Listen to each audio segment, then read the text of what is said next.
Welcome back. Today's day 4 of our 7 days of fasting and prayer. We're halfway through our week, and if you're just joining us, we're praying line by line through the Lord's Prayer each day. And today, the line that we land on is this: Give us this day our daily bread. Now, I want to make a subtle but very important shift in trying to understand this line. This line in the Lord's Prayer isn't just about getting our needs filled, it's about acknowledging God as the one who fills our very needs. It's less about the bread that we need to survive and more about the provider of that bread.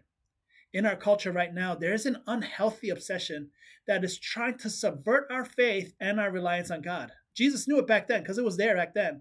And that obsession is with not having enough. We're so obsessed with scarcity that honestly, it causes anxiety. What Jesus is teaching us here is that when we pray because God has more than enough. He is the provider who gives us everything that we need. So we don't pray out of God providing us something that is scarce, but we pray to God who's so generous in his abundance that he meets our every need. Listen to what Jesus says in Luke chapter 12. He says this in verse 22. We're going to pick it up right there.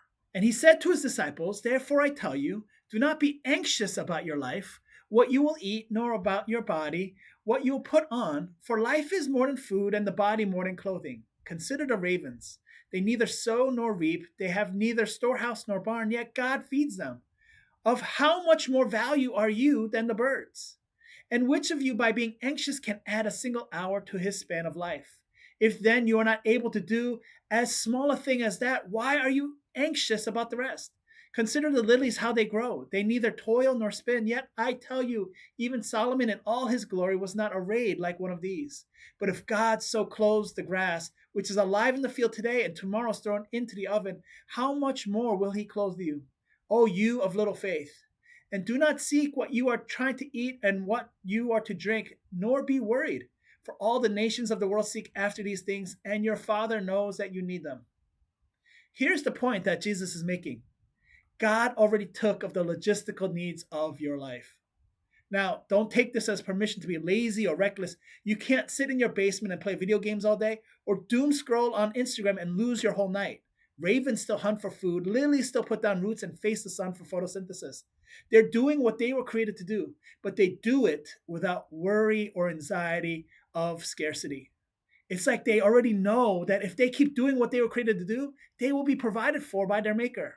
It's not every day that a raven will find success in finding food, and it's not every day that the lilies see sun, but every day they keep at it. They don't give up, they keep going. And I want to ask, is that our mindset? If the answer is yes, then we don't need to stress about the outcome. It may be hard when the outcome doesn't really do what we need it to do, but it doesn't mean we panic. This line in the Lord's Prayer reminds us it's okay to depend on God, that we don't need to be obsessed with scarcity.